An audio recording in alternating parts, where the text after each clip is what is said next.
Предлог законот за правична застапеност го враќа југословенскиот модел и го легализира исклучувањето, изјави потпредседателот на ДУИ Бујар Османи. Додаде дека балансерот како задолжителен механизам за правична застапеност не може да има никаква замена. Тој закон е за да се легализира исклучувањето.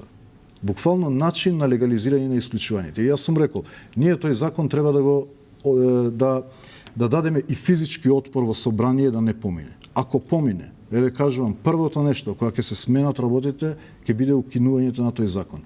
Бидејќи тоа е враќање на тој. За да се донесе тој закон треба баднетерово мнозинство. Тој закон го враќа југословенскиот модел на одлучување во администрацијата, каде под подвезот на некаква си меритокрација или компетентност се исклучуваат Премиерот Христијан Мицкоски изјави дека изјавите на Османи ги откриваат неговите политички намери, а оцени дека предлог законот за правична застапеност е во согласност со меѓународните стандарди и е одобрен од Венецијанската комисија. Заканите на Бујар Османи само покажуваат кои се вистинските намери.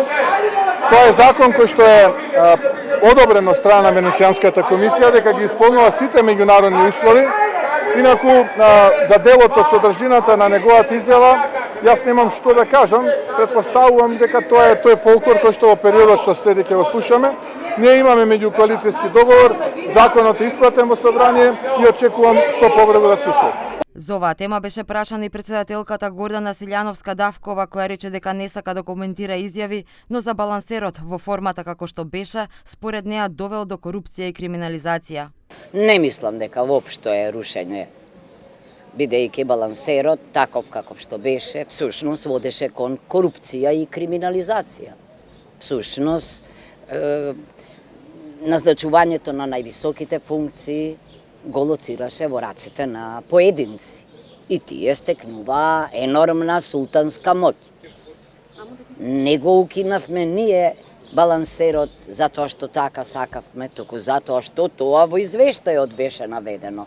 Инаку по укинувањето на балансерот, владата подготви нов предлог закон за правична и еднаква застапеност, кој пред да го испрати во собранието, го испрати до Венецијанската комисија за мислење. Сега законот е во собраниска процедура, но се уште не е ставен на дневен ред.